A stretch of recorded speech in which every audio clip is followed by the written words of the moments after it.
Si Gino ngayon, nandun sa kanila. Sa Tarlac. Ayan, ilagay na natin yan sa car at mag-iisip nga ako. Pag-iisip ako ko, so let's go do it right na. So, galing ito sa amin, sa bukas ng Mongol, it's called 1 hour and 30 minutes. Sometimes 1 hour and 40 minutes kapag ako yung nag-drive. Kasi minsan, mahina ako nag-drive, minsan, mga more things na nangyayari sa daan, medyo yung speed of 40. Pero marami namang traffic work na ng 30. So, nasa sa tayo, kanya ng experience. So, tara na. Let's go driving. So, hindi ako mag-video mag-drive ha. Kasi wala akong order dito. Pupunta na tayo. Kami lang niliyak. So, let's go na. Punta na tayo. So, nakarating na kami sa bahay ng kaibigan ko. At ito yung unang ginagawa ni Liam kasi meron silang swimming pool dito. Sobrang enjoy si Liam dito. So, may mga bata din sila si ate na kung saan dito ko binibenta yung saging at avocado at eggplant sa kanya. So, ayun. Meron silang swimming pool na pang bata. Meron din silang mga malalaki. Yung mga kanilang mga anak marunong na talagang mag-swimming. At ito si Liam, dahil matakutin ko siya, and meron siyang, anong tawag mo, support. So, ayun ang mga mari. Sobrang enjoy si Liam. And, ako nga pala, kumakain ako nito. So, pagdating ko lang dito, pinapakain nila ako at kumain na tayo. Agad, kasi nga naman, hindi naman ako pang-iwang tao sa kanila daw. Ay, charot! So, at yun na nga, nilapasan ni ate yung yung eggplant, saka yung avocado. So, ayun. So, dito nga magkakaroon nila yun. Sabi. At ayan.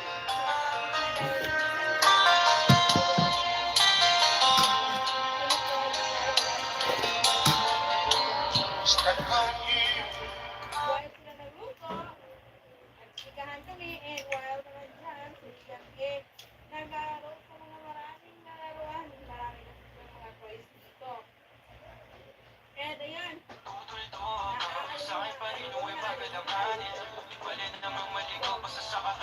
Eric Rico. PC2. And parang hindi talaga siyang bet niya yung prices niya talaga. Pinaparamisan po talaga ng makro. Kaya parang kaunti lang talaga yung kinain niya dito. So, while kumain si Liam and naluto na rin yung saging nila na sinabay. Pwede ba rin? Ay, pwede nga hindi natin tikman yung saging na dinadala natin. Ay, ang kapal ng mga mukha, no? Hindi mo naman sa akin. Sana na yung ginagawa mo. Ay, makain ko sa sarili kong dala. Of course. Okay. Kailangan talang tikman ang saging kung masarap pa. Oh.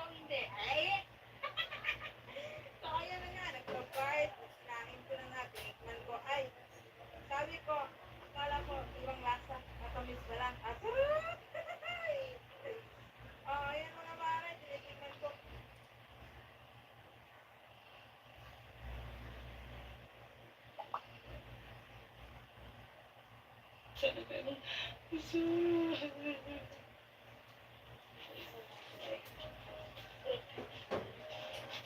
stay tuned.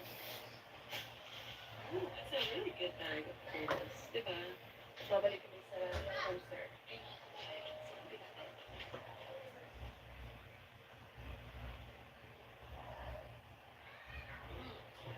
Mami, andun na raw. Guys, ate may bike.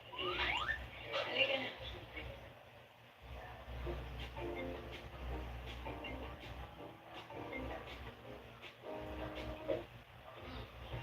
Mami, andun na raw.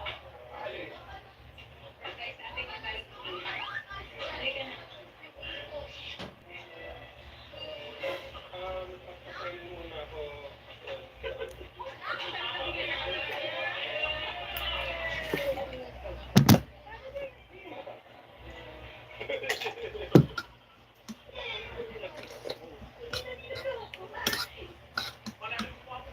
Finally.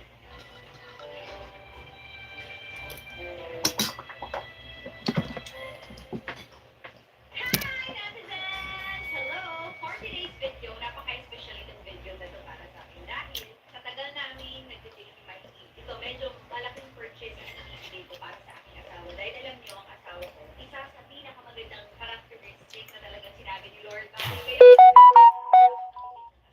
Sinasabi niya, practical, pero manipis.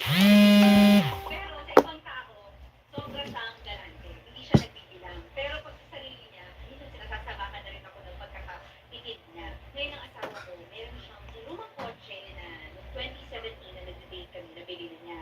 Tapos naging politician ng asawa ko. So syempre, pag politician ka, marami kang pinupuntahan, dumami yung stock mo, marami kayong kailangan tulungan.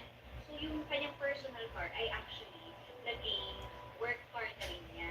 Personally, wala na talaga siyang sariling kotse niya. Tapos, bumili siya recently, 2019 ng car, para may extra car sila ng mga staff niya, dahil nga nahirap na rin ng isang car, bumili siya ng, kumapit kayo, 2002. But, vintage na yan, nasa museum na yan sa iba, pero bumili siya ng kotse. Kasi, syempre, yun din lang din ang tingin niya na pasok sa budget niya at that time, at saka tingin niya is pangharabas niya. Minsan pag nag-vlog kami sa Lipa, hindi kami nakaka-andar ka agad kasi minsan yung kanyang kotse, tumitirik, may sariling stopover yung kotse niya nang hindi namin sinasabi. So, inaantay namin. Pero syempre parang naisip ko na parang hindi ko kailangan kasama ko ng additional car lalo na ngayon na meron siyang bagong laban na kakarating. So, agad ko pinag-isipan, isip ko na parang sige, this is the right time para ibigay na sa kanya. Pero syempre, tayo, kapag may bibigay tayo ng kabutihan, kailangan muna natin samahan ang kasamaan para talagang buo ang mundo. May kadiliman, may kabutihan. Ako ay may kaibigan, ito si Mark. Si Mark ng Mark Auto Cars. Gusto ko muna, bago isurpresa si Mikey ng kanyang regalo namin, gusto ko muna siyang i-prank. So, alam ko na ang asawa ko ay hindi mahilig sa mga luxury car, mga mamahaling kotse. Para sa kanya, hindi na yan practical. So, kinusap ko si Mark at ang pinapili ako ni Mark